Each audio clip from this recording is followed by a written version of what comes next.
Well, here we are at Conrad Jupiter's on the Gold Coast. Now, even though Jupiter's has a reputation for being perhaps a little bit shabby these days, it's actually the most expensive place I've stayed on the Gold Coast all year, even though this is the fourth time I visited within the last 6 months or so. So I thought it might provide a good opportunity to identify what it is that distinguishes the slightly pricier hotel from the cheapskate dives that I go to when it's my money that's on the line.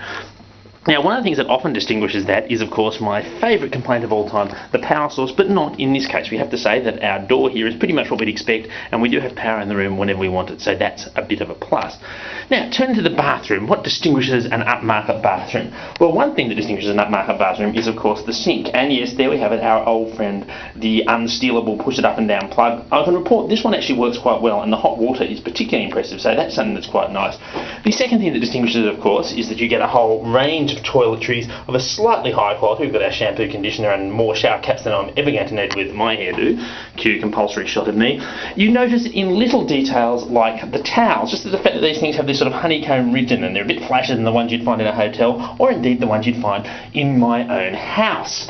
There's also lots and lots of them. Those are just the hand towels. We have a secondary supply of regular towels. I'm being environmentally sound and drying mine there, hanging around up here, so no chance of you running out of cleaning options. We've also got the nice flash wardrobe, even coming down to not just having the iron and the ironing board, watch those lights flash on, but a thing to hang them on, useful for getting it out of the way so you don't burn yourself, which, let's face it, is a distinct possibility when you're a klutz like me.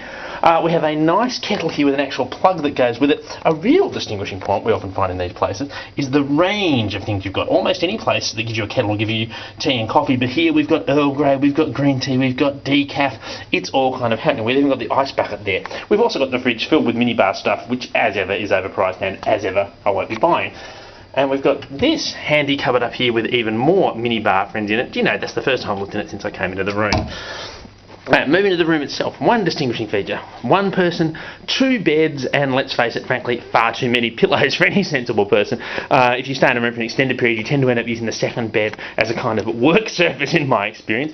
Lots and lots of lamps. This is another thing that distinguishes your expensive hotel. Lamp there, lamp over here, which I've failed to switch on, thereby ruining the lighting for this video. Never mind. But of course, what we don't have is a lamp on the ceiling, which frankly I would have in preference to all these things. But I've got to say, the beds are comfortable. It's a real double bed, first one of those I've had in a hotel for a while.